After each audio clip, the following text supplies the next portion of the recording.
personal protection, protecting your 98.6 is one of the most important things to do in the Arctic, which is why I've spent so much time on shelter, fire, protecting myself from the environments, managing my moisture properly.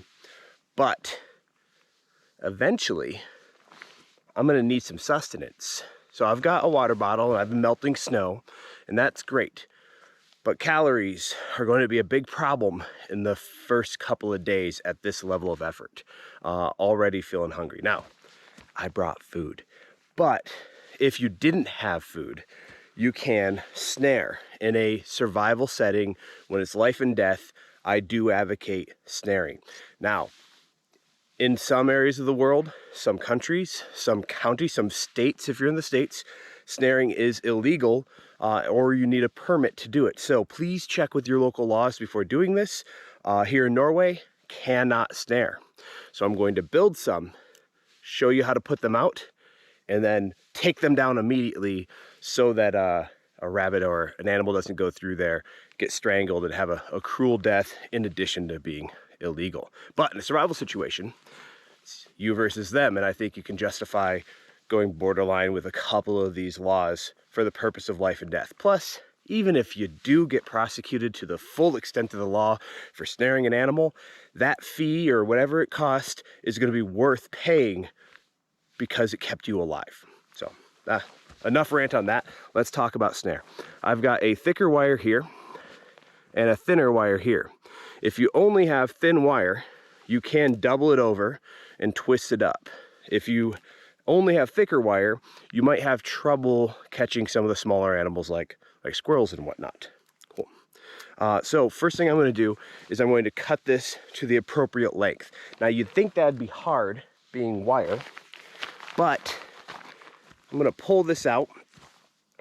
This one, I'm going to give it a little extra because I don't know where I'm going to set this up and I might need a tail on it. I'm going to give it about 2 feet. Take this end here, the end you want to break, make a circle, and then give it an extra twist. So it should look like this. I hope that focuses well. It's GoPro, so it should. Not the best camera, but pretty good for these action shots. I'm going to hold it really tight and yank. And it's not going to work at all. All right, so let me try again. Now that part that I've twisted up and tried to break is now hardened. It's work hardened. So move over a couple inches. Twist that circle. Wrap it around your hand and pow. Ah, it worked that time. Okay, so it broke off and it straightened this piece really well. We'll put that stuff away. Don't set anything down in the snow. Always have a place to set it. Now that's nice and straight because of the pulling, but if it wasn't, I just run a fingernail across it or run it over a log or something like that. Now, to make this snare, we're going to have to bend this over. I like to do like a full 2.5 inches. And then I'm going to make a fish, like those little Jesus fish that you see on people's cars. I'm going to pinch the tail and twist the head. This is not an analogy. This is just how you do a snare. And then you're going to go until just about your pinky fits through it for most people. I've got gloves on and big fat hands, so maybe a little smaller for me. Make sure that when you're doing this, the wire is laid nicely. Let's see if that helps. Is laid nicely against each other and not like this where one is wrapped around the other. If you only wrap a wire around another wire, it can slip and ruin your loop at the end. Parts of this you want to slip, parts of it you don't. So a nice even lay across both sides is what you're looking for. All right, that is your general design. Little tail, little circle, but you're going to want to elongate this circle, like a long oval, twist it into a figure 8, and then bend that figure 8 down, creating a double circle. This helps for strength and it helps catch on the wire a little bit more. In addition to that, we're going to keep twisting this tail down until there's about a centimeter or 3/8 of an inch, half inch sticking out. This is called a fur catch. When it hits the neck of the animal or the abdomen of the animal, whatever gets caught, it pokes them, and then the animal freaks out. This sounds more and more cruel the more I explain it, but it starts to run, it startles it, and it cinches it down a little faster. This fur catch is kind of handy for accelerating the process, which you could argue is more humane. All right, I'm gonna put this end through here and bring it down. Now, squirrels, you're gonna want big enough for the squirrel head, which is about 1.5 inches, 2 inches, depending on your region, size of the squirrels.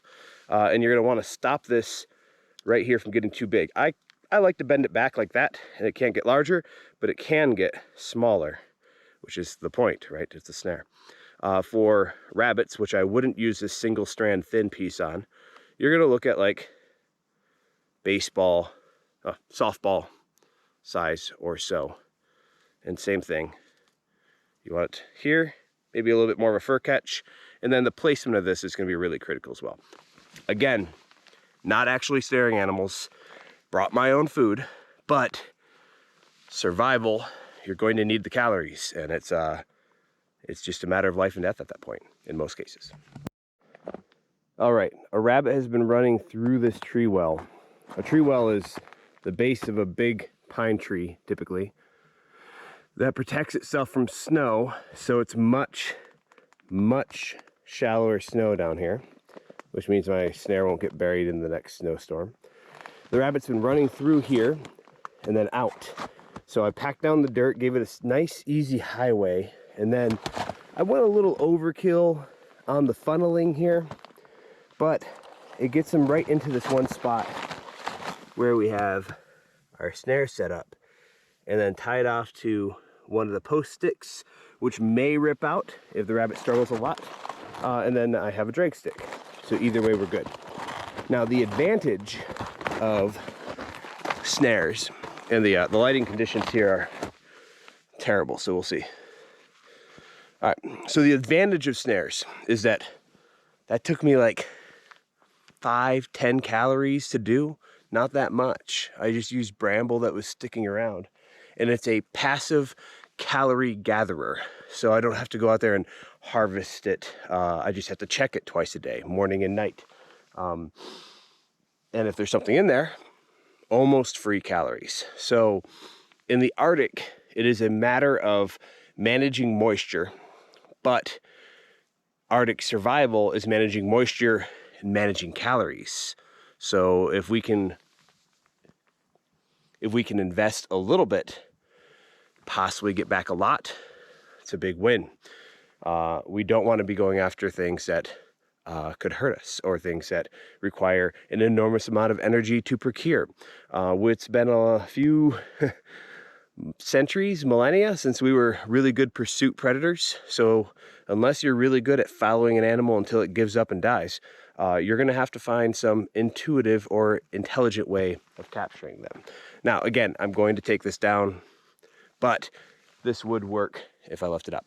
Now, a lot of courses teach that you need 15 good snares to get one animal. I disagree. I've put out one snare in Alaska and got a rabbit within 15 minutes. And then I've put out 50 snares in another location and nothing. So it's more about placement than it is about number. If you take the time to find track, find trace, find spoor, find midden, whatever animal trace that you can find, and then you place it in a good spot, you have a higher chance of success, which should be obvious, but that's the approach that I take. Cool.